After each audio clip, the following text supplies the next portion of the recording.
Hello and welcome to this week's Emerge 5, where we explore new tech, upcoming companies, common industry issues, and the brilliant people behind it all. Now, in this week's episode, we'll be looking at some game-changing investment platform startups and a very special interview to end the show. So, let's get started.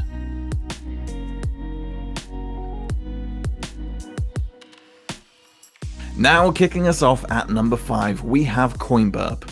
Now, I had the pleasure of doing a tech chat last year with Coinburp CEO and co-founder Pete Wood, and he explained to me how they're creating a uniquely user-friendly trading platform built by seasoned cryptocurrency experts. Now, they want to have the most secure platform that delivers the best in-class user experience, which focuses on community and education.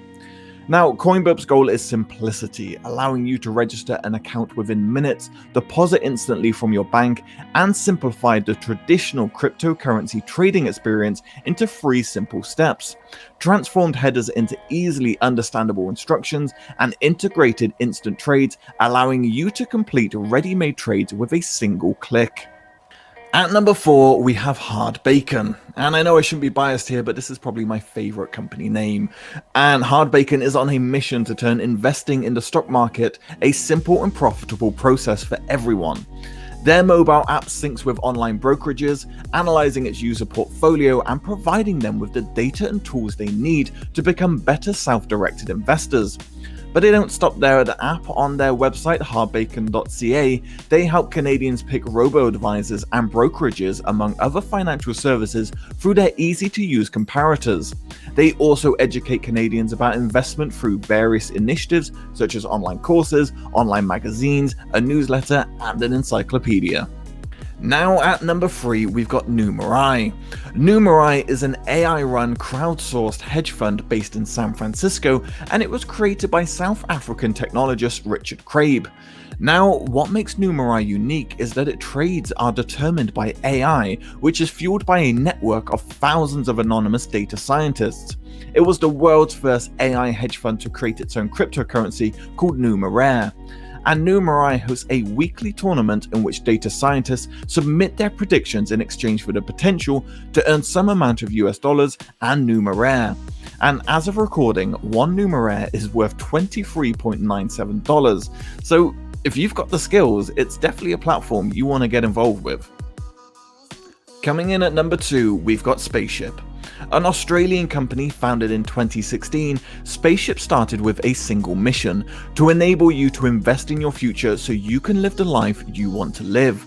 With their first offering, Spaceship Voyager, you can start investing with as little as you like, with a fee free on the first $5,000, no minimum investment, and a choice of 2 diversified portfolios. Then we have Spaceship Super, which is the super fund investing where the world is going, with forward-thinking investment options, easy to roll over and consolidate, and competitive performance. So prepare to blast off for a bright future with Spaceship. And finally, at number 1, we have Pynk. Now, Pynk's heroic goal is to help people everywhere gain investing superpowers, and they're doing just that by social investing and really bringing a community feel, allowing everyone to learn from one another about investing. Now, to explain this a little bit further, I have Seth Ward, who is the co-founder and CEO of Pynk, joining me today. So Seth, thank you very much for coming on today's show. Hey Max, happy to be here. Thanks very much. Excellent. I'm looking forward to talking all about Pynk here. So I wanted to, first of all, find out about this community aspect that you've got going on at Pynk. How does this differentiate you from other platforms? So yeah, with us, we are very much a people-powered investment platform, and by that, we put our community, our crowd members, our investors at the heart of the decision-making process. So you may see other platforms that talk about social investing. What that tends to mean is that you can find other investors and allocate a portion of your funds to basically copy what they're doing as though they were professionals or managing a real fund. But the reality is that can still be extremely risky. It may be safer than doing it yourself, but not a great amount. And it doesn't give you control, it doesn't give you a say over where your money's going really, other than choosing who to copy.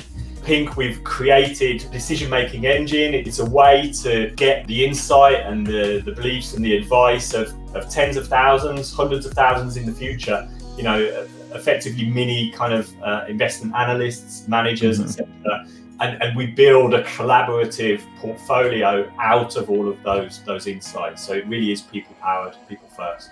Excellent, yeah. So my final kind of question here is obviously, what is the goal for Pynk in terms of the impact that you want to have on the industry?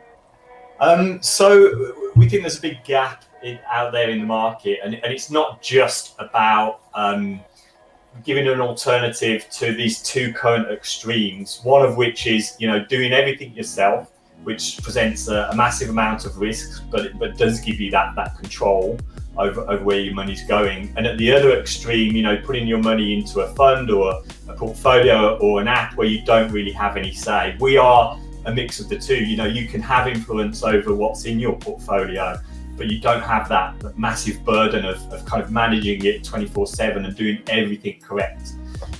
So that's one thing that we're doing. But ultimately, really what we're about is by empowering the individual, by giving financial to people all over the world, regardless of how much money they have, giving them these kind of cutting edge tools that have only been previously available to the biggest, wealthiest individuals or even, you know, hedge funds.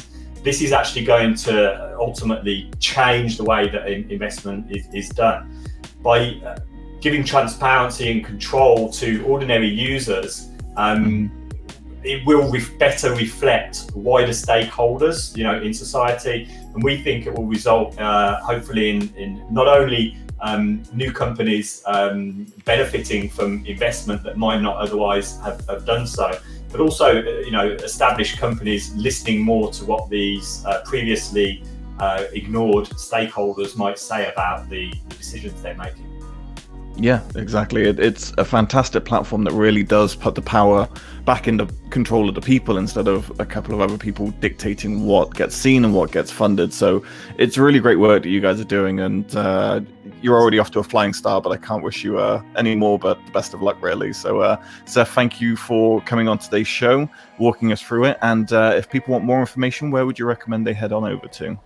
Of course, head straight over to the website, pynk.io. Lovely. Well, thank you, Seth, and enjoy the rest of your day. Thanks, Max. You too.